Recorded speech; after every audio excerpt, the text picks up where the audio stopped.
ada jatah kita.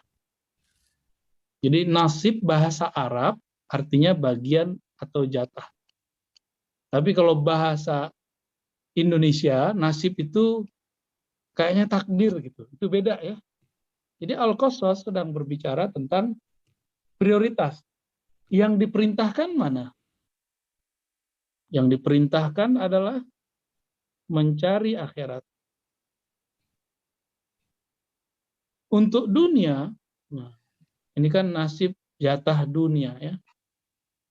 Untuk dunia, lafaznya jangan lupa, kamu masih di dunia kok. Nah, ada jatahmu di dunia. Cuma dengan lafaz jangan lupa,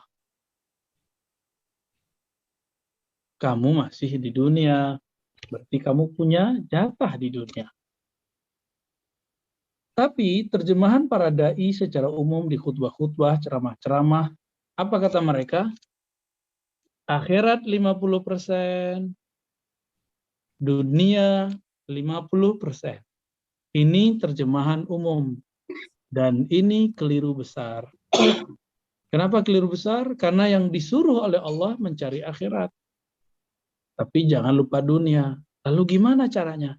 Ternyata lafaz Arabnya, wabtaghi, carilah fima, pada apa yang atakallah, yang Allah telah datangkan kepada kamu dari negeri akhirat. Nah, ternyata menemukan akhirat itu ada dalam dunia. Jadi akhirat kita itu tergantung dunia kita. Oleh karena itu, mencari akhirat tidak bisa dilepaskan dari aktivitas duniawi. Maka kalimatnya jangan 50-50. Ya. Yang dominan tetap akhirat. Jadi kalau mau dikasih yang benar, akhiratnya 80%, dunianya 20%. Bukan berarti ini ngurangin kerjaan, bukan. Ini berbicara nilai. Karena lafaznya pakai fima, terhadap nilai-nilai yang ada di akhirat. Jadi kalau saya menerjemah, ini kan terjemahan biasa ya, carilah akhirat, jangan lupa dunia. Tapi saya menerjemahkan, ada lafaz di tengah-tengah itu adalah fima. Ya, fima atakallah. Ataka. Kalau dalam bahasa Arab, ini kalau yang bisa ngikutin, ma itu menunjukkan bagi saya nilai.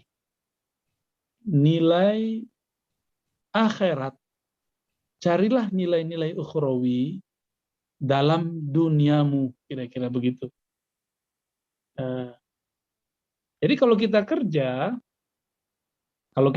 ya, kalau kita menganggap kerja kita ini menentukan akhirat, maka kita tidak akan melakukan hal-hal yang merugikan di akhirat. Ini sebagai contoh ya. Jadi dalam setiap lini di dunia, contohnya kita kerja. Kerja ini duniawi atau usaha ya.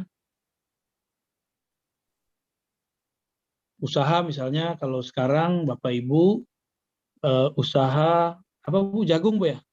Iya, tanam jagung. Ya kita sebut bisnis agraria lah ya. Biar umum bahasanya, bisnis agraria. Untuk pemberdayaan masyarakat misalnya. Dalam bisnis ini kan ada transaksi. Apa sisi akhirat dalam dunia? Ini dunia nih. Jadi kalau kita buat, ini dunia. Lalu apa akhiratnya? Bekerja yang ikhlas, bekerja yang jujur. Jadi kejujuran, jujur itu adalah nilai dunia yang ada dalam dunia kerja.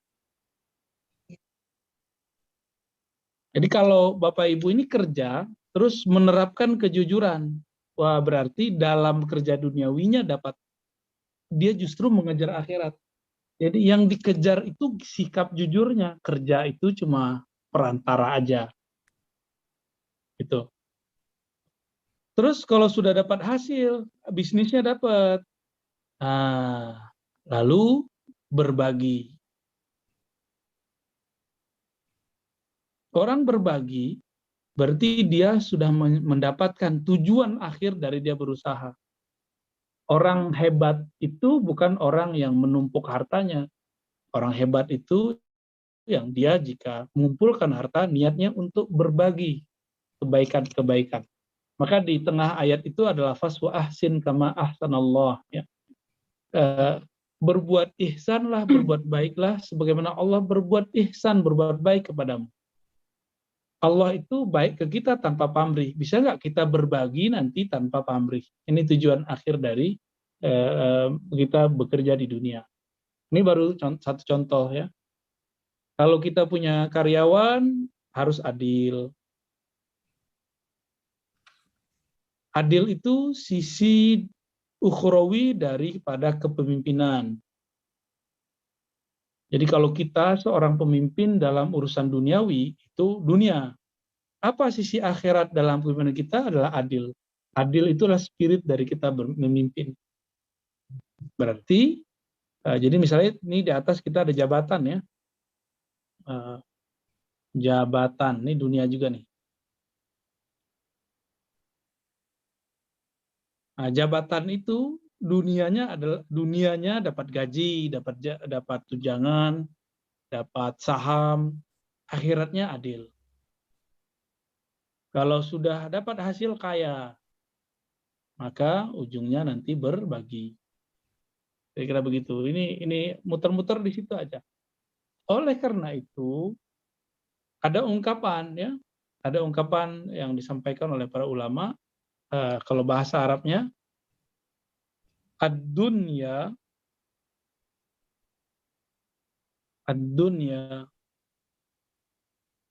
dunia itu mazra'atul akhirah. Ini bukan hadis, ini ungkapan aja.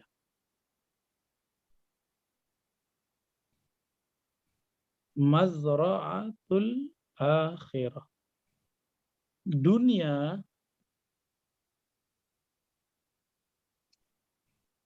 itu adalah apa? Dunia itu mazra'atul akhirah.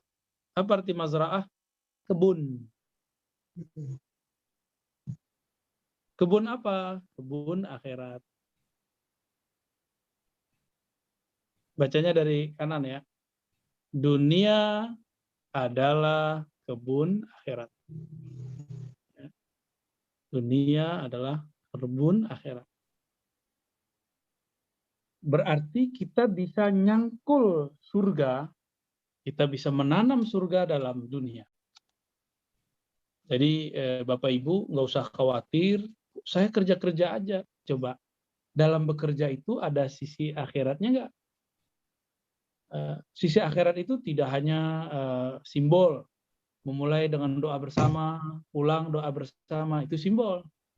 Ya, akhirat itu intinya adalah tadi, jujur, adil, dan segala macamnya. Oke, saya tutup ini, ya. Jadi apa yang disebut dengan ayat surah Al-Qasas tadi? Wabtaghi fima ataakallahu ad-daral akhirah. Kamu carilah negeri akhirat. Kamu carilah negeri akhirat. Jadi kita disuruh mencari nilai-nilai ukhrawi di dalam keseharian. Kalau sudah dapat sesuatu, apa nilai ukhrawinya? Qanaah. Apa arti qanaah? Merasa cukup. Merasa, ya, karena ini pemberian dari Allah, kita merasa cukup. Itu disebut dengan nilai ukhrawi dalam gaji. Jadi kalau Bapak Ibu dapat gaji nih, itu dunianya. Maka coba capai akhiratnya dengan cara berqanaah. Ya. Orang kalau nggak qanaah, muncul satu sifat neraka, namanya hasad. Hasad iri. Oleh karena itu orang hasad selalu dia badannya kepanasan, pikirannya panas, otaknya panas, pikirannya nggak nyaman. Nah, itu perbedaan antara orang-orang hasad dengan orang yang qanaah.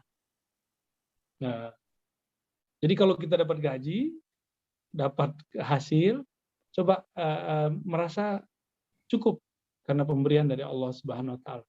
Oke, apalagi? Bekerja sukses, bekerja gagal. Nah, ini dua jenis nih. Apabila kita sukses, tidak jumawa. Mungkin kalau ini bahasa, udah jadi bahasa di Indonesia, Bu ya. Jangan ngomong, kalau bukan karena saya nggak sukses nih. Gitu. Itu orang sombong. Allah benci sekali dengan orang sombong.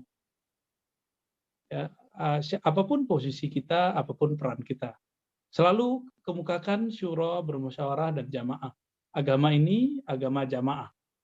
Maka carilah agama, rasa beragama dalam kerja duniawi. Itu kan program-program sahabat Nabi. Jadi sahabat Nabi itu dalam berdunianya dia menemukan akhirat. Oh, itu ajib sekali. Dan jadi kita ini nggak perlu, mungkin Bapak Ibu sudah mulai umurnya bertambah, terus mengatakan nanti saya kalau pensiun saya mau ibadah banyak, mau sholat banyak, nggak kuat. Baru duduk sebentar kakinya sudah kesemutan, ya kan? Baru sholat 8 rakaat Ramadan itu sudah mulai gemetar kakinya. Justru sholat banyak itu bisa kalau kita masih muda. Anak muda mengira kalau sholat banyak kalau udah tua. Enggak begitu. Sekarang kita ganti polanya. Cari nilai akhirat dalam dunia kita. Kalau kita kerja tim, gimana cara mencari nilai akhirat? Orang kerja dalam tim ini ada plus minusnya. Plusnya kerja kita jadi ringan. Tapi di situ ada negatifnya. Apa negatifnya? Ketika clash, Indonesia muncul kesombongan. أشقائنا وإخواننا وأصدقائنا في إندونيسيا، إلى الشعب الإندونيسي، إلى الحكومة الإندونيسية، إلى علماء إندونيسيا الذين dimut semua. Ya. Nah, begitu emang Bu kalau ngaji pakai Zoom, Bu. Sabar Bu ya. Iya Bu ya. Ya, saya juga harus lebih sabar ya. Baik. Jadi kalau kita kerja berjamaah, nanti jika sukses itu sisi buruknya orang akan merasa berjasa. Kalau dia gagal, sisi buruknya nanti dia akan nyalahin orang. Nah, ini ciri-ciri orang bekerja, lalu dia gagal secara materi, gagal secara fisik, lalu kemudian dia menyalahkan orang. Dan ingat, saya sudah sering cerita di event-event yang lain yang sudah direcord oleh teman-teman media, teman-teman sosial media, bahwa iblis bedanya dengan Adam satu aja. Nabi Adam ketika terusir dari surga, dia tidak menyalahkan iblis. Ya. Adapun iblis ketika keluar dari surga, dia menyalahkan Adam. Itu aja bedanya. Jangan sampai orang-orang bersifat iblis itu ada di sekitar kita. Kalau ada, harus segera ditegur. Makanya perlu ada training berkala atau kajian berkala, training spiritual yang diberikan kepada tim-tim kita. Jangan hanya melatihnya secara fisik, dia harus dibimbing juga secara spiritual. Maka para pimpinan juga harus mengupgrade kerohaniannya. Ketika menghadapi masalah seperti itu, jangan panik. Dia nanti bisa membuat pola-pola kerohanian dalam mendidik. Ya. Kelemahan manusia itu kalau urusan duniawi, yaitu fulus memakan, duit makan. Jika dia menjadikan visi hidupnya fulus, duit, dia akan respect sama kita kalau kita memberi dia fulus lebih banyak. Tapi jika visinya sudah akhirat, fulus banyak atau sedang, dia secara manusiawi mungkin tergoyangkan, tapi secara ukhrawi dia mengukur dirinya juga. Dan ini, tapi jangan disalahartikan, jangan dijadikan ini untuk menekan gaji tidak gede, terus kita bawa-bawa akhirat, enggak juga. Justru, supaya orang berakhirat itu kuat, dia jangan mikirin duit lagi seharusnya.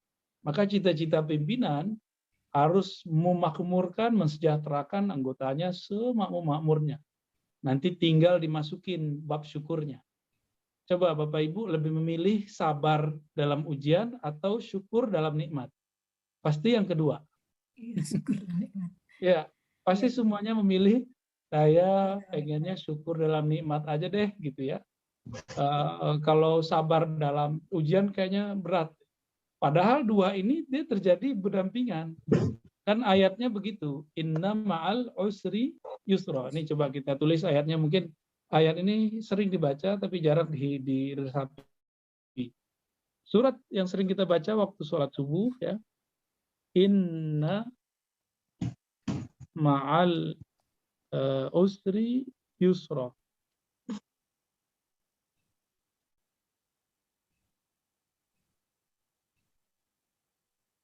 Ini ahli bahasa Arab marah ke saya nih, nulisnya nggak benar.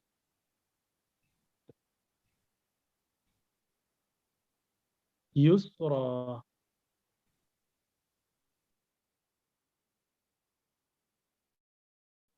Sesungguhnya inna ma'al usri, bersamaan dengan suatu masalah ada yusron.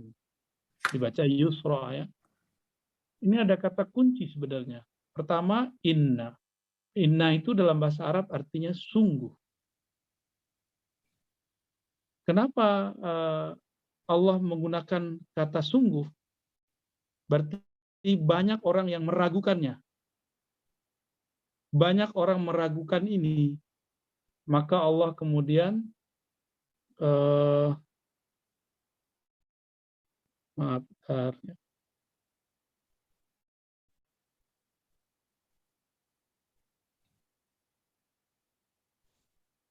banyak orang meragukan kaidah ini. Ini kaidah sebenarnya. Ma'a, apa arti ma'a? Ma'a berarti bersamaan. Kalau bersama itu berarti sama-sama ada. Cuma satu kelihatan, ada alifnya. Al-usri. Al-usri ini artinya tantangan. Masalah. Krisis. Artinya sama itu ya. Bersamaan adanya tantangan, masalah, krisis, ujian, kesulitan ya, bisa juga diartikan semuanya kan sulit. Kesulitan. Di situ ada yusra. Ada yang unik dalam kata yusra. Yusran itu umum, lafaz umum. Disebut lafzul am. Lafaz am. Kalau alif lamnya ada istighraq ya. Lafzul am berarti umum. Maksudnya ada satu kesulitan, ini satu kesulitan, jalan keluar kemudahannya, arti yusra itu kemudahan, atau HP, himpunan penyelesaian. Ya. Penyelesaiannya banyak, lebih dari satu, more than, ya, lebih daripada satu. Jadi masalahnya satu, ini masalahnya satu, tapi jalan keluarnya lebih dari satu. Itu maksudnya. Jadi kalau ada satu masalah, bisa diselesaikan dengan banyak cara. Apa saja masalahnya? Masalah pandemi kah? Masalah paceklik kah? Masalah hama. Ya, salah satu masalah bisnis agraria adalah hama ya. Itu bisa diselesaikan dengan banyak cara. Nah, tapi orang nggak percaya, setiap kali ada kesulitan, ada banyak jalan kemudahan. Orang nggak percaya, kurang percaya, maka Allah gunakan kata sungguh, benar-benar. Setiap kali ada kesulitan, ada kemudahan. Setiap ada masalah, bersamaan dengan itu ada yusra. Dan salah satu kabar gembiranya, tidaklah seseorang disulitkan, kecuali setelah itu imunitas daya kerjanya naik. Jadi setiap kali ada orang mendapatkan suatu masalah dalam dunia kerja, lalu dia menghadapi masalah itu, nanti spirit kerjanya naik. spirit kerjanya pasti tambah meningkat. Jadi bagi saya Yusra itu adalah vaksin, ya. Dia kayak vaksin, jadi banyak cara. Sekarang aja kan virusnya satu, tapi vaksinnya bisa banyak. Ada Sinovac, ada Astra, ada Pfizer, ya macam-macam lah ya, Moderna, banyak. Kira-kira seperti ini. Dan ayat ini ditulis 2 kali berurutan. Berarti Allah ini ngomong serius. Tapi dasar memang kita kurang yakin kepada Allah, akhirnya kita kemudian tidak meyakini. Jadi karena dia 2 kali, berarti sungguh-sungguhnya juga 2 kali. Berarti 2 kali juga. Kalau ditambahkan 4 kali. Allah udah seriusnya bukan main itu. Ya, masalahnya kita kurang yakin dengan keseriusan Allah. Oke. Lalu bagaimana caranya? Jangan pernah lari dari masalah, tapi selesaikan masalah. Orang yang lari dari masalah, masalah itu tidak akan pernah habis. Masalah itu cuma akan hilang sesaat, lalu nanti akan berlanjut. Apa saja ya. Jadi orang-orang yang sudah tahu visinya akhirat, itu dunia bagi dia ringan. Ini hadis terakhir yang saya mau sampaikan. Hadis riwayat Imam Tirmizi. Di hadis Imam Tirmizi, kalau kita terjemahkan, ya, HR Tirmizi. Hadis riwayat Imam At-Tirmizi. Dia membahasnya dalam riwayat-riwayat tentang kezuhudan, ya. Tirmizi ini murid dari Imam Bukhari. Apa kata Nabi SAW? Saya buat pakai ilustrasi saja, ya. Siapa yang visi hidupnya adalah jauh, yaitu akhirat. Siapa yang visi, ini visi ya, ini garis visi. Visi hidupnya akhirat, maka Allah akan datangkan dunia kepadanya dan dunia tunduk kepadanya. Jadi dunia itu datang kepada dia. Ya, dunia datang kepadanya. Kenapa? Bagi dia visi dia jauh. Ya sekarang lagi di mana nih ya? Kita sedang mengejar. Dunia itu bagi dia cuma di sini. Dunia datang sendiri karena tujuan dia akhirat. Kalau bahasa orang-orang tua dulu, siapa yang nanam padi pasti rumput tumbuh. Tapi kalau nanam rumput, padi pasti tidak tumbuh. Itu maksudnya. Dibalik, siapa yang visi dia dunia, kan pendek berarti. Di visi dia cuma dunia. Nggak nyampe, putus-putus ke akhirat. Akhirat nggak nyampe, akhirat ketutup. Apa kata Nabi? Maka dunia tidak dia dapat kecuali sebatas jatahnya, nasibnya. Jadi dia dapat dunianya, ngoyo kalau bahasa orang Jawa ya. Bersusah-susah menjaga ini. Dunia kan tetap terlepas. Enggak dilepas di masa muda, dilepas di masa tua pensiun. Enggak lepas masa tua, dilepas dengan kematian. Masuk ke alam akhirat. Jadi tinggal kita pilih. Nah, ciri-ciri orang visinya duniawi, teman-teman, bapak-bapak, ibu-ibu, ini ciri-cirinya menghalalkan segala cara. Dia halalkan segala cara. Yang penting dia enak di dunia. Ini ciri-ciri orang yang pengen dia sukses cuma di dunia. Tapi siapa yang suksesnya maunya di akhirat, visi dia jauh. Dia tidak mungkin menghalalkan segala cara. Dia hanya menghalalkan yang dihalalkan Allah. Ya. Jadi tinggal pilih. Ini bahasa Arabnya himmah. Ya. Himmah itu boleh disebut visi dalam hadis ini. Walaupun dalam bahasa Arab terkini, visi bukanlah himmah. Visi bisa diartikan tujuan. Ya. Siapa yang tujuannya akhirat, maka dia tidak mungkin berbohong, dia tidak mungkin menyuap, Tapi kalau dia visinya dunia, yang penting dunianya dapat. Kalau membunuh diperlukan, dia bunuh orang. Kalau berbohong diperlukan, kalau perlu berbohong aja. Jadi menghalalkan segala cara gimana? Ya dengan bohong, ya suap, apalagi zolim, sikut sini, sikut sana, itu duniawinya. Kalau lawannya apa? Bohong lawannya jujur. Berarti di sini dia jujur. Kalau lawan suap ya sama ya, jujur juga tuh. Zolim berarti dia adil. Udah. Itu aja modalnya. Berarti ciri-ciri orang visinya akhirat, dia punya karakter yang tadi saya sebut di depan, jujur dan adil. Siapa yang karakternya lebih banyak punya visi duniawi, wah bohong, suap, zolim, ini lebih tinggi.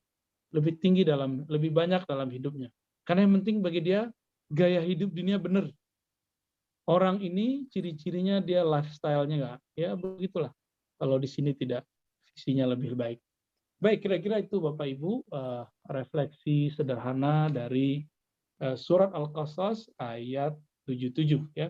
Angkanya sangat menarik sekali, 77. 7 merupakan angka yang sangat unik dalam Al-Qur'an, angka yang menunjukkan lipatan bumi, lipatan langit dan segala macamnya. Lebih kurang itu Bu Heni, saya kembalikan. Ya. Baik Bu ya, terima kasih Bu ya. Kita buka sesi tanya jawab ya Bu ya. Ya, silakan. Biar teman-teman bisa lebih paham. Ini sebelum kita buka sesi tanya jawab, saya mendengar keluhan-keluhan dari para teman-teman Bu ya. Saya sudah banyak melakukan kegiatan untuk akhirat. Saya sudah banyak melakukan, ini saya sudah bersedekah, saya sudah ini seperti kegiatan untuk akhirat lah. Tapi kenapa sih kok Allah belum membukakan jalan buat saya untuk bisa mendapatkan hasil yang maksimal di usaha atau di segala macam. Nah, itu pertanyaannya satu Bu ya. Terus yang kedua, satu dulu, takut lupa. Ya. Ini kan teman-teman sudah banyak melakukan kegiatan untuk kegiatan akhirat lah, ibaratnya seperti sholat saya sudah nih, saya sudah sholat, saya sudah sedekah, saya sudah juga puasa Senin Kamis nih, pokoknya kegiatan dunia untuk akhiratnya sudah mereka kerjakan. Tapi di satu sisi, kenapa sih kok masih ada cobaannya yang Allah kasih, kok dunia saya juga belum dapat nih gitu, kok masih gini-gini aja kehidupan saya, nggak berubah, itu kenapa ya gitu. Nah, itu satu. Ya. Itu berarti dia sekuler ya. Orang ini orang sekuler. Orang sekuler itu memisahkan antara ritual dengan pekerjaan duniawi. Bagi saya ini tidak boleh dipisahkan. Nggak ada urusannya banyak sholat dengan sukses. Kalau mau sukses dunia, banyak kerja, bukan banyak sholat. Beda kan? Beda. Kaget ya. Kalau mau sukses, bukan banyak puasa, tapi banyak sungguh-sungguh. Jujur. Kalau ada orang jujur, karakternya lebih membuat harum. Orang akan kenal. Kalau perkataan mengatakan, kalau jujur hari gini nggak makan, itu nggak benar. Ya. Hatta musuh Islam, hatta orang-orang duniawi bekerja di dunia bisnis, itu yang dicari orang jujur. Terus kok muncul ungkapan-ungkapan kalau jujur hari ini nggak makan? Oh berarti dia ketemu orang yang dia sebenarnya tidak pernah jujur. Dengan itulah dia makan, ya orang-orang itu. Jadi kalau mau sukses dunia, teman-teman, bukan dengan sholat sunat 1000 rakaat. Cukup kita sholat wajib, lalu kita berusaha. Contoh saya ngajar di kampus, ngajar di pesantren, ngajar di masjid. Saya mengajar, kekayaan saya bukanlah dengan usaha seperti berdagang, komoditi barang, tidak. Aset saya adalah bacaan saya sendiri dan wawasan. Supaya ngajarnya enak, gimana? Ya saya bukan banyak sholat, bukan banyak puasa, banyak baca. Gitu. Jadi jangan kemudian disalah-salahkan sholatnya. Kok sholat saya tidak membuat saya sukses ya? Ya iya.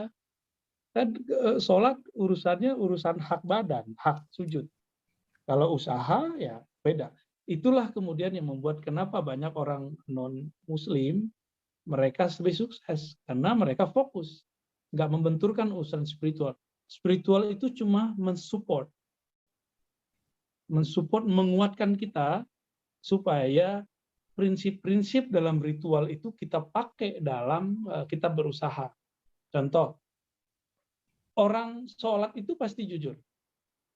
Misalnya Bu Heni, misalnya kalau sholat Isya nggak dilihat oleh suami, nggak dilihat oleh anak, pasti nggak berani ngurangin sholat Isyanya jadi 3 rakaat.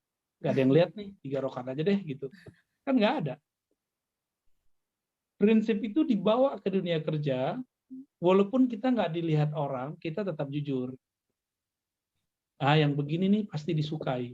Kejujuran itu satu yang harum, akan tercium oleh siapa saja yang ingin berkembang secara besar.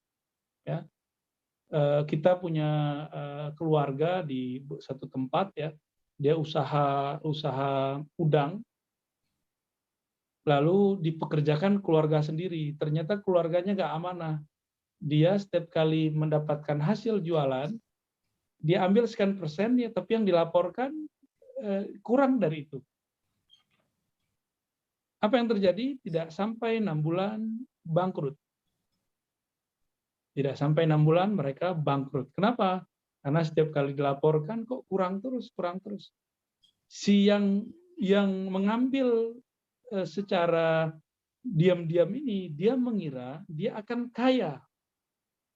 Tapi dia lupa, dia hanya kaya sebentar, tidak kaya lama. Coba dia jujur, mungkin 10 tahun akan bertahan itu usaha. Berarti dia kayanya pelan-pelan dan tapi permanen gitu. Berbeda dengan tadi, karena dia ambisi duniawinya tinggi, dia kemudian tidak jujur. Apa yang terjadi? Dia sukses 6 bulan, tapi sampai matinya dia tidak pernah lagi menemukan pekerjaan yang benar. Ini contohnya.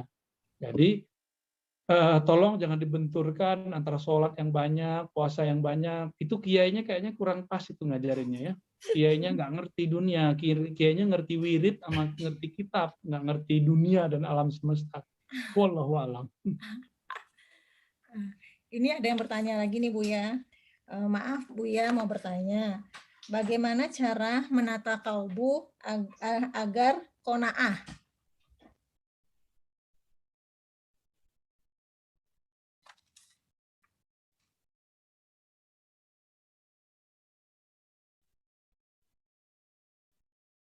Buya, suaranya nggak ada, Buya.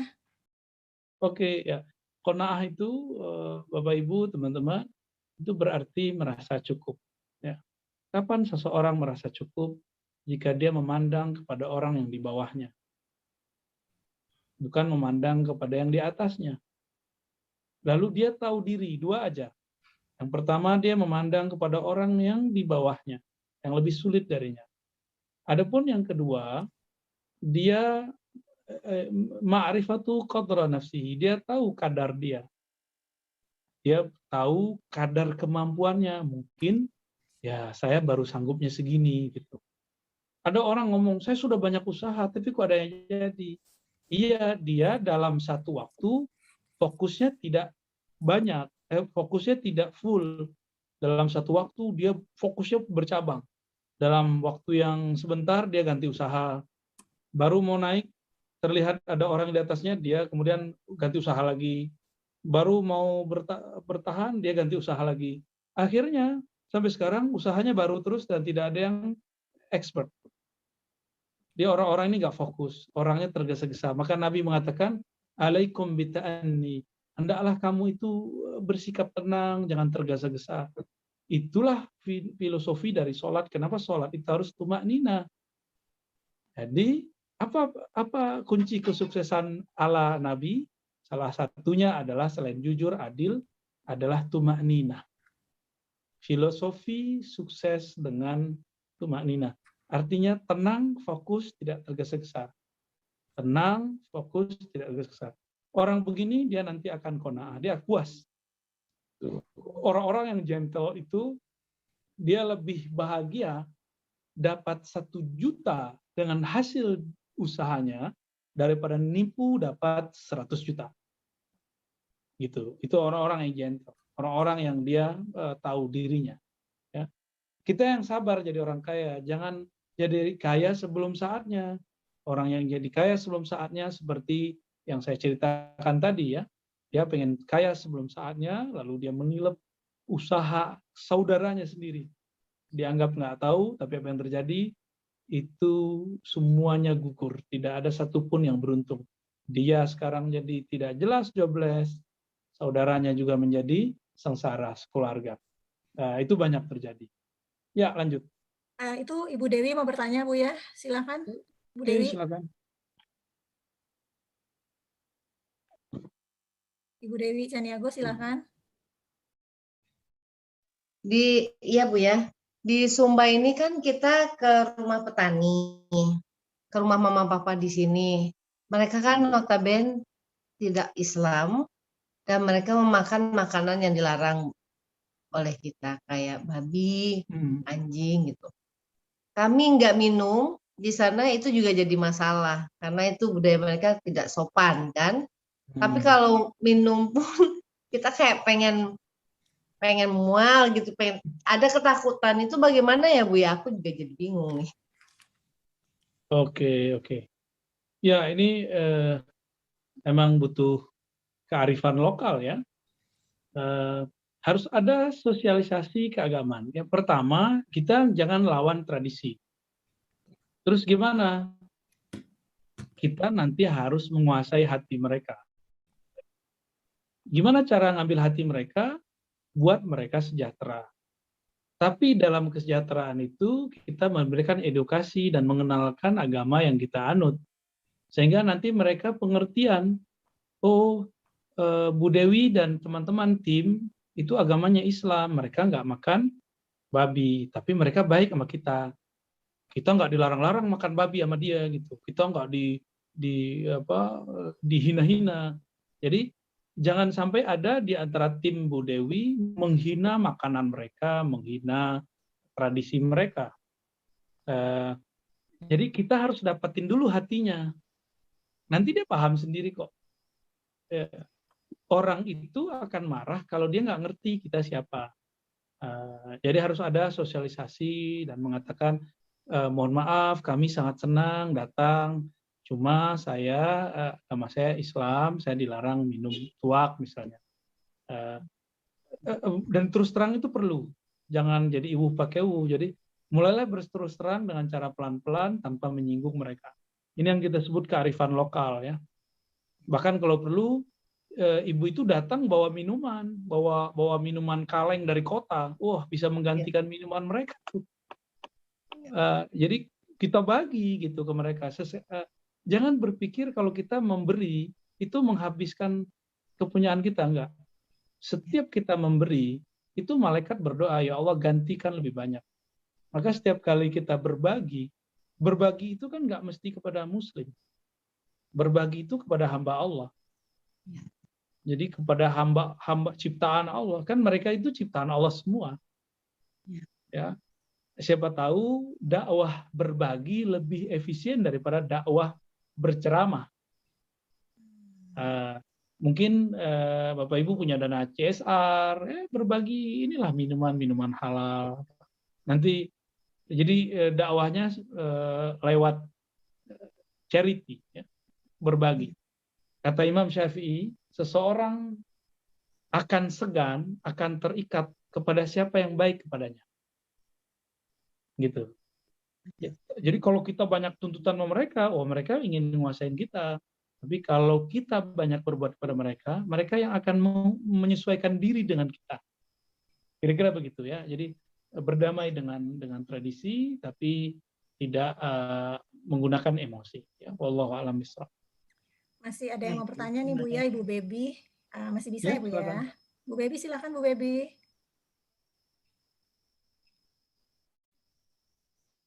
Assalamualaikum Bu ya. Nama saya Baby. Saya dari Kanada, dari Calgary, Kanada. Kemarin pengajian Calgary, Kanada dengan Buya. Syukur, alhamdulillah, bagus sekali. Saya cuma mengucapkan terima kasih. Kemarin nggak sempat mengucapkan terima kasih. Senang banget dan melihat tema ini yang tidak jauh beda ya dengan yang kemarin ya. Yeah. Udah sering sekali saya dengar pengajian Buya dari channel Abadar, dari semuanya saya ikutin Buya selalu. Saya kenyang setiap saat dengar Buya itu. Ya, alhamdulillah, semoga panjang umur kita bisa ketemu. Amin. Kapan saya ke Indonesia. Amin. Pengen sekali saya ketemu. Pengen sekali saya berhubungan dengan Ibu Fauziah ya, dengan Umi kan sudah berhubungan tuh. Nanti kapan saya ke Indonesia, insya Allah kita bisa ketemu. Yang mau saya tanyakan tuh dari salah satu tidak begitu berkaitan mungkin dengan tema hari ini. Buya mengatakan tentang salawat, yang dimana iblis itu tidak mau bersalawat. Yang membuat saya bertanya tuh, kadang-kadang kan kita tuh kan kalau lagi mau khusyuk ibadah suka terganggu ya. Yang biasanya tuh kan saya suka ngucap astagfirullahaladzim atau qul a'udzu birabbin nas. Bisa nggak kalau salawat juga gitu loh, untuk kita balik supaya kita lebih khusyuk lagi. Kadang-kadang kan kalau saya khusyuk, kalau lagi ibadah tuh suka terganggu gitu khusyuknya. Dan mendengar Buya kemarin yang ceritanya yang saya dengar, iblis itu tidak akan pernah mau bersalawat gitu. Kalau itu gimana tuh Buya? Pertanyaan saya. Terima kasih. Baik. Salawat itu baru bisa menghantarkan kepada kekhusyuan jika salawatnya berisi kepada kerinduan kepada yang disolawatkan. Itu pertama. Bagaimana bisa merindukannya jika kita tidak mengenalnya? Maka salawat itu hanya bisa mengantarkan kepada khusyuk jika kita mengenal siapa yang kita salawati. Ya. Jadi kenalilah dia, pelajari sifat-sifatnya, pelajari jasa-jasanya.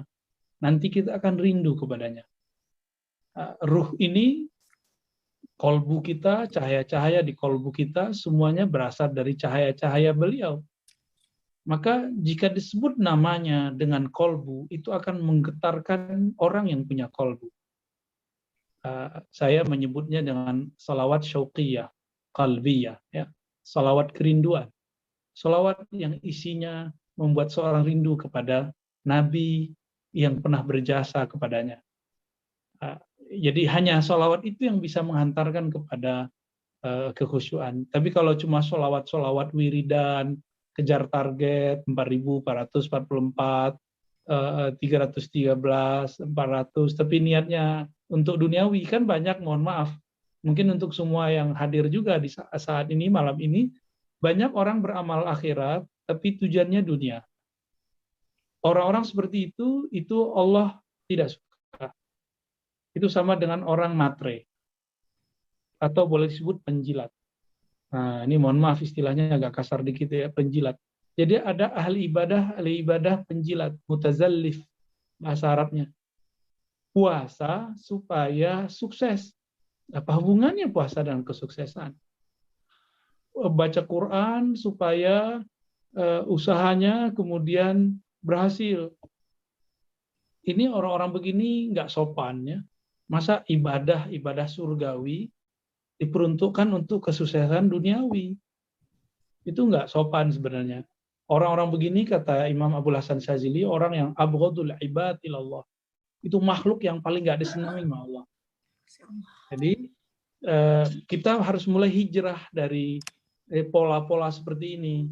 Sedekah biar sukses, sedekah biar sembuh, jangan begitu lagi. Emang kalau nggak sukses nggak mau sedekah. Sholat supaya hati tenang. Kalau nggak tenang nggak mau sholat lagi. Ya, sholawat supaya rezekinya lancar. Emang kalau nggak lancar nggak mau sholawat lagi. Berarti kita ini sama dengan budak-budak di zaman Nabi atau karyawan-karyawan rendahan. Yang dia semangat bekerja kalau ada tambahan walaupun cuma 50.000. Ngejar 50.000, wow, dia mau menghambakan dirinya kepada orang yang punya 50.000 itu. Nauzubillah min dzalik ya. Jadi jadilah hamba-hamba yang elegan, ya salik orang-orang yang menempuh jalan kepada Allah dengan cara yang elegan. jangan dengan cara-cara menjilat. Jadi menjilat kepada Allah ini lebih gawat daripada menjilat kepada makhluk. Ya, kira-kira begitu ya. Terima kasih. Salam ke teman-teman di Kanada, ya Ibu. Tadi mau masuk tapi udah penuh. Maaf, saya Di kira. Fauzi. Terima kasih saya diizinkan masuk. Ya. Buya, ini kalau berbicara dengan Buya nggak ada hentinya ya, karena ilmunya Buya sangat mendalam. Masih ada waktu ya Buya, ini ada Ibu Serly yang mau bertanya nih Buya, dari Sumba, dari PT Berlian. Bu Serly, silakan. Iya. Assalamualaikum warahmatullahi wabarakatuh. Waalaikumsalam. Silakan Bu Serly. Buya, kita kan di sini di Sumba. Memang visi misi perusahaan kita itu untuk meningkatkan kesejahteraan orang banyak, termasuk masyarakat luas, seluruh masyarakat luas, dimulai dari kelompok petani yang paling bawah, yang kecil. Nah, cuman kita sudah setahun pemberdayaan di sini Buya, tapi memang kita belum bisa dibilang belum mendapatkan hasil yang maksimal gitu, karena kita mungkin di sini sedang diuji Allah terus-terusan dengan kegagalan Buya. Nah, itu kita tetap fokus, tetap berniat ingin membantu masyarakat di Sumba ini dengan kita bermitra dengan kelompok tani. Memang tujuan perusahaan kita itu untuk merubah peradaban, untuk meningkatkan perekonomian petani. Tapi sudah berkali-kali ini, tapi belum mendapatkan hasil yang sesuai dengan kita harapkan. Tapi dengan hasil yang meskipun kita mengalami kerugian perusahaan, petani itu merasa bersyukur. Bahkan banyak sekali desa-desa yang datang ke kami untuk terus meminta bermitra dengan kami agar mereka dibantu kerjasama supaya nanti kelompok tani mereka bisa mandiri. Nah itu bagaimana ya Bu ya? Sementara kan kita kemampuan kita juga terbatas gitu. Sementara banyak sekali yang memang kita akhirnya menjadi selektif gitu Bu ya. Kadang-kadang kan juga karena orang masyarakat ini susah untuk kita arahkan sesuai dengan cara yang kita berikan di teknis di lapangan, sehingga memang itu kurang maksimal, tidak seperti yang kita harapkan hasilnya gitu. Itu bagaimana Bu ya menurut Bu ya? Sementara kita lagi diuji kegagalan banget di sini gitu, tapi kita saling menguatkan. Kita di sini memang kembali lagi ke niat kita memang untuk membantu mereka gitu. Bagaimana itu menurut Buya? Apakah tentang berbagi ini meskipun kita belum berhasil gitu, bagaimana secara keagamaan, secara Islamnya itu saya kurang paham gitu Bu ya. Makasih. Baik Bu Serly ya. Saya apresiasi benar karena tadi mendengar bahwa ternyata masyarakat di sana sangat senang dan merasa terbantu. Kenapa saya apresiasi? Berarti di satu sisi sudah sukses. Tapi di sisi finance mungkin belum sukses. Di angka-angkanya belum ya. Berarti harus ganti strategi. Jangan-jangan selama ini kita ngasih umpan, nggak ngasih kail. Coba nanti diganti polanya. Walau alam, saya nggak tahu gimana teman-teman di sana, tapi saya pernah bekerja di dunia filantropi juga. Mereka juga awal-awal dulu bergerak, itu yang dikasih umpan. Akhirnya banyak angka-angka yang kemudian habis. Finance kita tersedot banyak. Karena orang awam itu kan, mohon maaf ya, mereka kalau udah ketemu duit, itu kayak semut ketemu gula. Ya, dan itu ceritanya nyebar lebih cepat dari hoax. Oh di sana tuh bagi-bagi duit, nih bagi-bagi modal gitu, bagi-bagi biji atau pupuk gitu. Sekarang dibalik, yang dibagikan sekarang adalah tekniknya, ilmunya. Jadi barangkali ini masukan dari saya, siapa tahu sudah pernah dilakukan, cuma mungkin belum difokuskan. Jadi edukasinya, edukasi skill yang praktis. Dulu di lembaga-lembaga filantropi pernah dicoba trial, mereka memberikan duit untuk orang, ini contoh aja ya, untuk usaha gerobak bakso. Dikasihlah duit 5 juta. 5 hari habis. Ternyata dia beli motor baru atau motor bekas. Yang penting duitnya terima dulu gitu. Lalu diganti polanya, gimana pola berikutnya? Mereka diundang, dikasih transport sedikit, tapi kemudian diberi training, diberi makan siang, lalu diberikan gerobak berikut dengan bahan-bahan dan cara mengolah bahannya. Dalam waktu setahun, mereka berubah dari orang yang menerima charity, kemudian menjadi orang yang bisa berbagi kepada tetangganya. Minimal dia berbagi bakso, jika belum sanggup berbagi duit. Dan itu sudah terjadi. Maka pola-polanya dalam dunia filantropi seperti lembaga zakat yang ada di kelas-kelas nasional dan internasional, mereka sudah tidak lagi membagikan umpan secara banyak. Umpan itu cuma sedikit. Yang banyak adalah kailnya, skill tapi praktis. Langsung diberikan fasilitas. Contoh, berarti kalau kita mau di dunia pertanian, ya teknik bertani, lalu langsung terjun ke lapangan kita menanam. Jadi pertanian berarti dia trainingnya berkala gitu ya. Ada pembimbingan, ada pendampingan. Sangat mudah dikatakan, tapi harus punya siasat dalam menjalankannya. Ya, semoga Bu Sherly dan teman-teman bisa mengganti polanya dan menyempurnakannya di lapangannya. Saya doakan semoga sukses. Siapa tahu ini menjadi jalan juga nur Nabi Muhammad, nur kebaikan Nabi menyebar di sana, dan mereka kemudian menerima Islam dengan senang hati, tidak perlu perang, tidak perlu ada tawuran dan segala macam. Amin.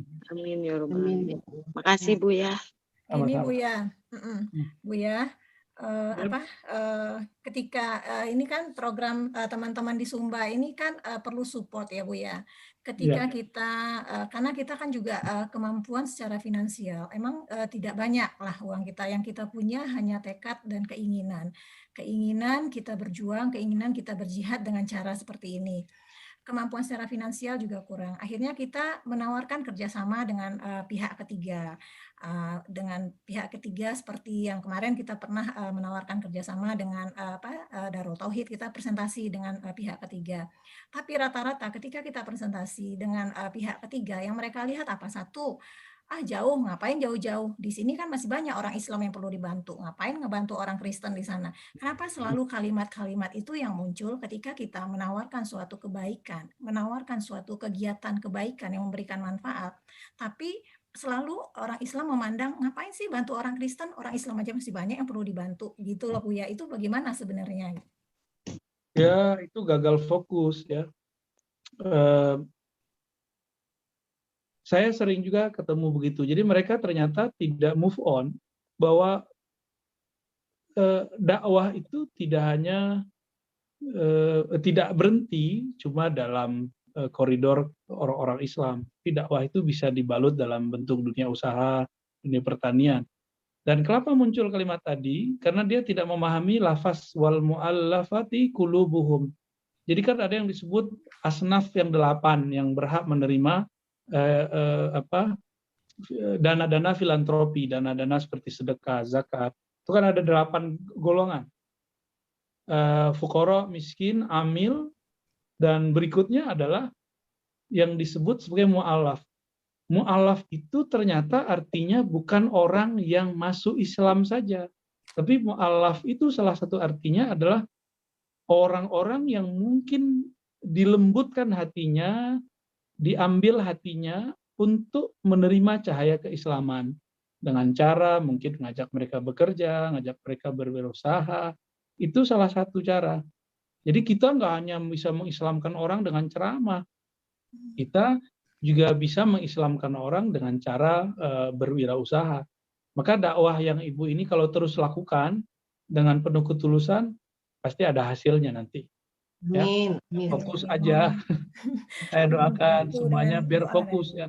Tapi tim itu harus solid untuk tetap punya visi, yaitu menyebarkan cahaya rahmat lil alamin. Gitu. Terus kalau ada kelompok-kelompok yang nggak mau diajak kerja sama, ya sudah cari yang lain. Ya, tadi saya dengar nama internasional ya. Iya, Bu ya. Iya. Wah, kalau internasional nyarinya jangan di dalam negeri, nyarinya keluar negeri. Keluar, Bu ya.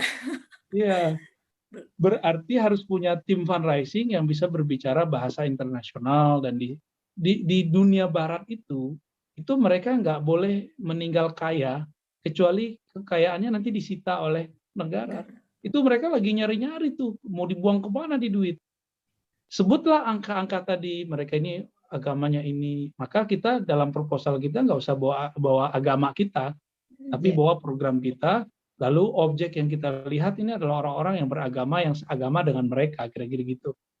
Jadi jangan mentok di bumi Nusantara, mulai mencari, ngobrol dengan Bu siapa tadi yang Bu Baby ya, Bu Baby. Bu Baby ya. Saya barusan teks ibu itu, Bu. Saya minta infonya, mana tahu bisa saya sebarkan di sini. Alhamdulillah, mohon dibantu Bu Baby, karena kami sudah beberapa presentasi kepada orang. Rata-rata presentasi di sini, ngapain bantu orang Kristen, orang Islam aja masih banyak yang harus dibantu. Jauh kata dia gitu kan. Ya, menyambung seperti itu. Gitu. Ya, benar, menyambung seperti tadi kata Buya tuh, di sini nih tax free ya kalau buat orang yang untuk charity-nya itu, jadi dihitung itu menjadi tax free buat mereka. Jadi emang dicari buat mereka di sini. Insya Allah saya coba membantu. Terima kasih banyak Bu Baby. Insya Allah menjadi amal jariah juga buat Bu Baby. Bu ya masih bisa bertanya? Oke, silakan. Itu tadi Adek mau bertanya. Saya mau menambahkan yang tadi. Jadi kita ini disebut dengan umat dakwah. Sedang umat ijabah namanya, umat. Jadi umat itu dibagi dua. Ada umat ijabah. Ijabah itu artinya yang menjawab dakwah Nabi, yang sudah bersyahadat kepada Nabi. Lalu ada umatud dakwah, umat yang belum disentuh oleh cahaya Nabi dan mesti didakwahi. Jadi kita terbagi dua. Jadi kalau ada yang ngomong begitu, kita jawabnya gimana? Bukankah mereka bagian dari umat yang hidup di akhir zaman dan merupakan umat Nabi Muhammad yang perlu mendapat sentuhan dakwah? Tapi kami tidak bisa dakwah ceramah, dakwah kami dakwah sosial, kemasyarakatan, dakwah lewat bisnis, dakwah lewat pertumbuhan ekonomi. Itu canggih itu. Saya sendiri tidak sanggup karena sendiri. Tapi kalau bersama pasti sanggup. Jadi jangan dipikirkan sendiri, coba dipikirkan bersama-sama, mulai bangun ukhuwah dengan orang-orang di luar sana. Ya, ukhuwah itu jangan pakai istilah-istilah Arab-Arab, mungkin tidak semua orang suka, pakai istilah yang universal. Karena Nabi mengatakan anzilun nas manazilahum, tempatkan orang berbicara dengan orang dengan bahasa yang cocok dengan mereka. Ada orang yang senang dengan bahasa akhi ukhti, alhamdulillah, subhanallah gitu ya, tabarakallah, masya Allah. Ada yang nggak senang, dia senangnya dengan bahasa dia. Oke, yes, right, kayak gitu aja. Kita pakai bahasa dia, kita gunakan bahasa mereka ya. Dan satu, jangan pernah melakukan program dengan eksploitasi kesusahan orang. Ya, itu sudah ditinggalkan oleh dalam dunia filantropi jauh beberapa tahun yang lalu. Jadi misalnya kita eksploitasi negeri kering, nggak usah. Ada orang sakit, bengkak-bengkak badannya, nggak usah. Jangan mengiklankan filantropi kita dengan cara menunjukkan penderitaan orang lain. Ya. Tapi kita jual idenya apa, programnya apa, itu aja. Semoga nanti muncul jalan keluarnya, insya Allah. Amin, insya Allah. Terima kasih Bu ya. Silakan berbagi kontak dengan Bu Baby ya. Mungkin sekarang bisa silakan berbagi kontak. Ya Bu Baby mungkin bisa dikasih kontaknya ke kami. Udah Ibu, udah saya message, dilihat di direct message ke Ibu Heni. Oh baik Bu Baby. Udah saya kasih nomor telepon saya di situ. Baik Bu Baby. Itu Adek tadi mau bertanya dari Sumba juga. Adek silakan Dek. Adek, itu dari PT Berlian. Adek tadi mau bertanya, silakan Adek. Ya, terima kasih Bu Eni. Assalamualaikum warahmatullahi wabarakatuh. Waalaikumsalam warahmatullahi wabarakatuh. sedikit izin bertanya Bu ya, mungkin saya lebih kepada menyambung dari pertanyaan Ibu Dewi karena saya sebagai tim lapangan. Memang di sini terkadang pada saat kami di lapangan, pada saat kami tidak bawa bekal untuk makan siang, pada saat kami di kebun, jadi ada pada siang itu para petani itu kan mereka berkumpul untuk makan bersama. Walaupun itu yang dimakan itu adalah kayak sayur bening, kayak lalapan hijau seperti kita yang lainnya, atau sayur kuah santan dan yang lainnya. Tetapi apakah kalau kita tidak makan tidak enak karena kearifan lokal mereka seperti itu. Jadi yang terkadang saya untuk memakan ragu karena saya pikir, maaf dalam tanda petik, apakah alat masaknya itu bersih karena mereka kan ada yang makan babi begitu. Jadi mungkin mohon petunjuk dari Buya bagaimana cara mengatasinya, walaupun mereka tahu secara keseluruhan mungkin kami dari Berlian ada yang Muslim begitu.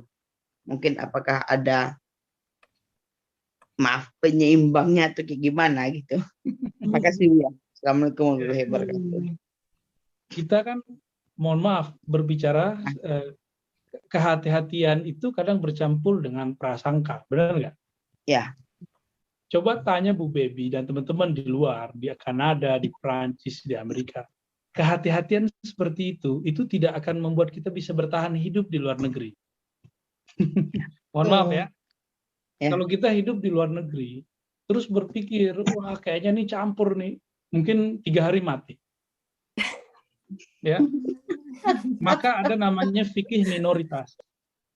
Saya dulu waktu mengirim dai-dai ke luar negeri, salah satu materi yang saya berikan adalah fikih minoritas. Kita ini sekarang hidup di negara mayoritas. Ternyata kejadian serupa terjadi di teman-teman yang berada di timur sana. Ketika di lapangan, cuma beda perwujudannya aja. Kalau di Kanada bergedung tinggi, jalannya rapi. Kalau di timur masih asri, gitu aja bedanya. Tapi faktanya sama. Ya. Terus gimana caranya? Kalau memang darurat, menyinggung orang, kita makan ala kadarnya. Selama itu masih nabati atau hewannya hewan seperti ikan, kita makan aja. Cukup dengan bismillah. Maka ada namanya fikih minoritas, membismillahkan apapun yang dimakan. Tapi kalau babi dia pasti sudah paham, ya. Bahwa kita nggak akan dikasih babi sama dia, ya. Anjing juga nggak akan dikasihnya. Dan nggak usah berprasangka, kan mereka juga bersihin. Oh Ustadz, kita cara membersihkannya kan beda. Kalau fikih ini kan boleh memilih. Ketika kita masuk ke wilayah minoritas, kita nggak mesti saklek dengan satu pemahaman yang kita bawa di negeri mayoritas. Di fikih Syafi'i sendiri, Imam Syafi'i kan dulu mazhabnya Maliki. Sebelum beliau kemudian diberikan ilmu oleh Allah, lalu merumuskan kesimpulan-kesimpulan baru dari Quran dan hadis. Dulu Imam Malik, ya, beliau menganggap ternyata anjing itu nggak najis. Kaget kan? Jadi bagi Imam Malik ini lebih tua dari Imam Syafi'i, dia wafat tahun 179, jarak dia dengan Nabi cuma 2 orang. Dari Nafi, Ibnu Umar, Nabi, jadi 2 orang. Pemahaman dia valid. Jadi versi dia, Nabi tidak pernah mengharamkan anjing. Maka untuk teman-teman yang bekerja di lapangan seperti Bang Ade dan CS, ya, itu bisa menggunakan paradigma Imam Syafi'i mazhab, gitu.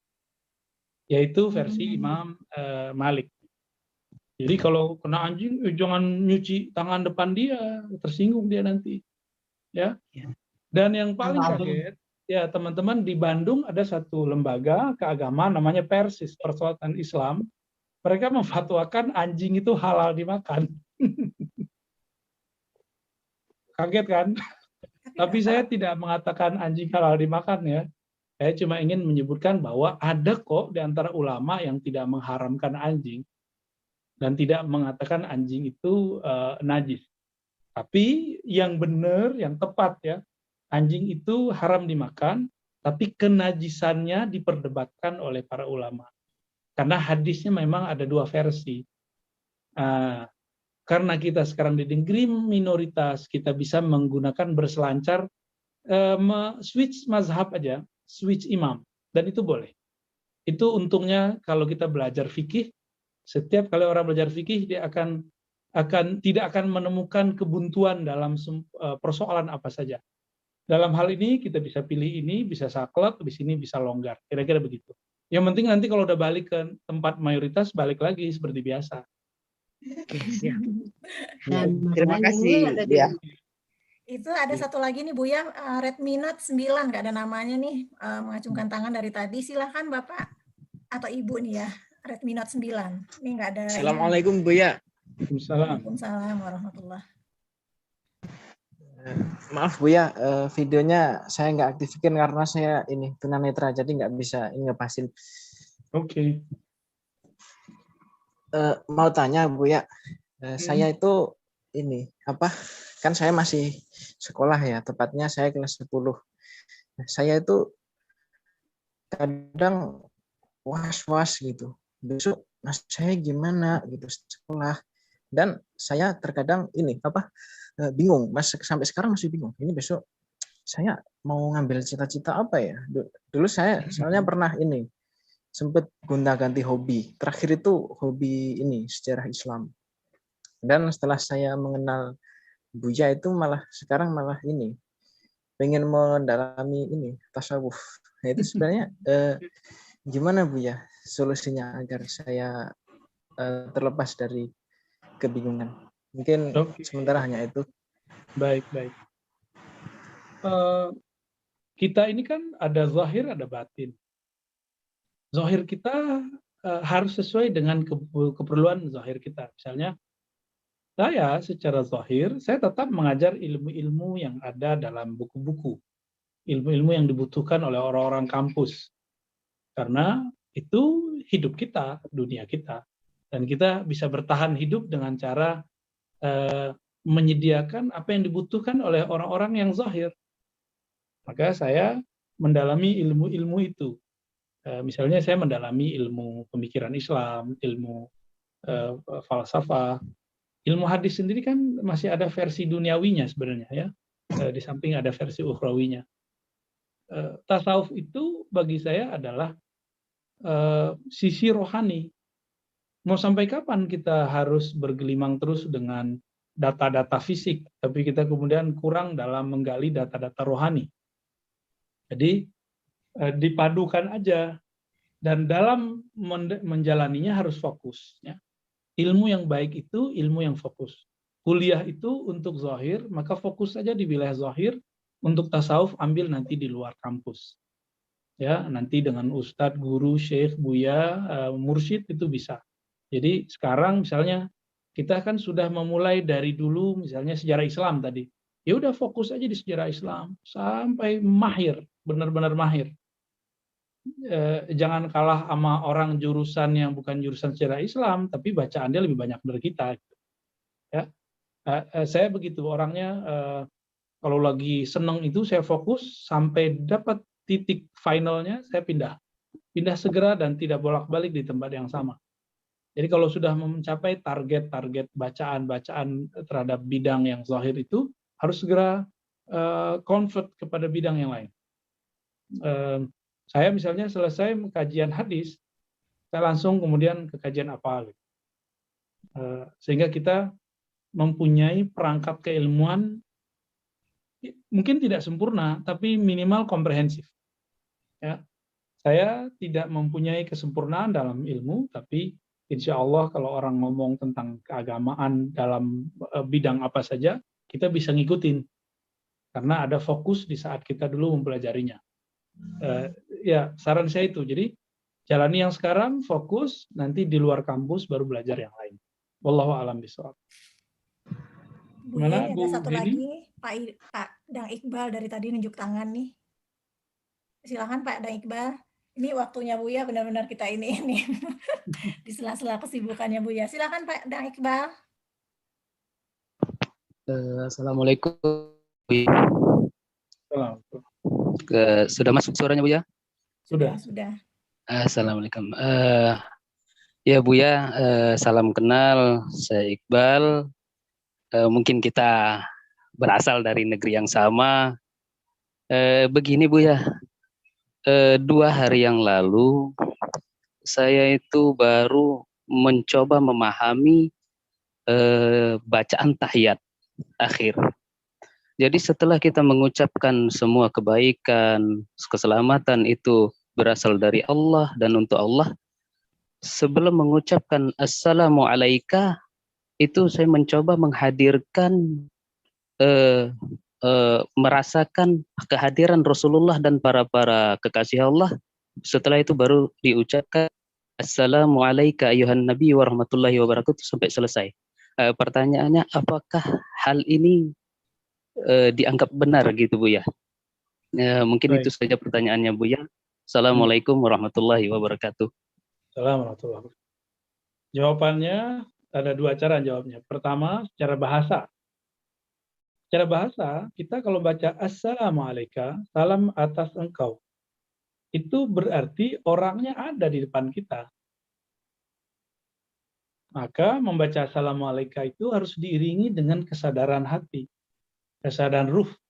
Nabi itu kan sekarang ada di alam yang dimana alam itu hanya berlaku buat ruh. Apa kata Nabi? Siapa yang mengucapkan salam kepadaku, faraddallahu alayya ruhi. Allah akan kembalikan ruhku. Berarti Nabi masih hidup di sana. Ya, maka aku menjawab salamnya. Jadi kita memang harus menghidupkan, mengaktifkan kesadaran bahwa Nabi ini masih hidup kok. Dan Allah lah yang menghidupkannya, Allah lah yang mengizinkan ia untuk menjawab salam kita. Jadi sudah benar, dan itu secara rohani dan secara bahasa sudah benar. Ada nggak kitab di referensinya? Ada. Silakan nanti dicari kitab Asy-Syifa ya. Kayak Qadhi Iyad, beliau menjelaskan apabila seseorang baca assalamualaikum Nabi, maka seyogyanya dia mengiktikadkan salamnya langsung dihadiri oleh Nabi Muhammad dan dibalas. Ketika dia baca assalamu alaina wa ala ibadillah sholihin, dia kemudian mengiktikadkan, meyakinkan bahwa salam dia peruntukan untuk semua makhluk Allah yang soleh, baik di langit ataupun di bumi. Oh, indah sekali itu. Jadi kita ucapin salam gak hanya kepada orang yang kita kenal, tapi juga kepada yang tidak kita kenal. Itulah Islam yang Masya Allah. Ya. Salah. Baik, kira-kira itu Bu Eni ya. Cukup ya. Udah Terima kasih Bu ya. setengah 11 juga ya. Ini alhamdulillah ada juga nih, ada mama saya yang di Australia hadir di sana, ada jam 12:30 kayaknya. Oh iya benar. Buya, alhamdulillah terima kasih banyak sudah memberi pencerahan kepada kami PT Berlian untuk tetap bersemangat, untuk tetap fokus pada tujuan kami untuk tetap melakukan pendampingan dan siar kami secara memajukan perekonomian. Sebelum kita mengakhiri, kami mohon Buya bisa menutup dan membantu kami, doa buat kami agar kami tetap solid dan kami tetap istiqomah menjalankan kegiatan bisnis kami di lapangan. Mungkin Buya yang membacakan doa buat kami, sekalian kita tutup dan kita akhiri, dan kami mengucapkan terima kasih yang sebesar-besarnya atas kesempatan ilmu yang Buya berikan kepada kami. Ya, mohon Buya menutup dengan doa buat kami agar kami tetap istiqomah di lapangan Buya. Baik, Bapak Ibu, sahabat-sahabat dimuliakan Allah, mari kita berdoa dengan lafaz-lafaz yang paling dicintainya, lafaz-lafaz yang paling diridhoinya, yang langsung turun dari arasnya, yaitu surah Al-Fatihah. Inilah doa paling tinggi. Kita menumpangkan doa kita dengan lafaz-lafaz ini. Baca saja permintaannya di hati, tapi kita membaca Fatihahnya dengan lisan.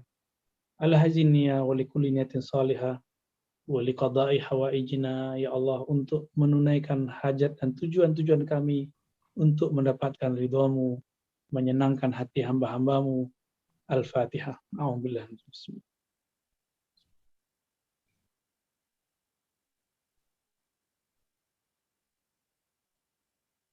Alhamdulillah Rabbil Alamin, Allahumma ya Rahman ya Rahim. Ya Allah, dengan nama Rahman Rahim, yang dengan nama ini Engkau membuka setiap surat dalam Al-Quran, maka tumbuhkanlah rasa sayang di kalbu kami kepada semua makhluk. Ya Rahman ya Rahim, Berilah kami kesayang yang spesial, yang khusus, yang masuk ke dalam ruhani kami, yang bercahaya dalam kolbu kami, yang bisa diterjemahkan oleh pikiran dan perbuatan kami. Allahumma ya Rabbal Alamin, wahai Tuhan pencipta alam semesta. Kami dan orang-orang yang berinteraksi dengan kami adalah ciptaan Engkau. Maka mudahkanlah urusan kami dalam berinteraksi dengan mereka. Mudahkanlah kami mencapai tujuan-tujuan yang membuat Engkau ridha kepada kami. Wahai Malik Yaumiddin, wahai yang menguasai hari kemudian, dengan berkah-berkah ajaran Nabi-Mu, usaha-usaha yang Engkau izinkan pada kami, mudahkanlah hisab kami di akhirat nanti. Iyyaka na'budu wa iyyaka nasta'in. Maka dengan semua kebesaran nama-Mu, semua kesempurnaan sifat-Mu, maka tunaikanlah hajat kami ya Allah, sampaikan tujuan kami ya Allah, jadikan tujuan kami semulia kalam-kalam-Mu ya Allah. Rabbana atina fid dunya hasanah wa fil akhirati hasanah wa qina adzabannar. Berikan kami kebahagiaan di dunia dan akhirat. Amin ya rabbal alamin. Wassallallahu ala sayyidina Muhammad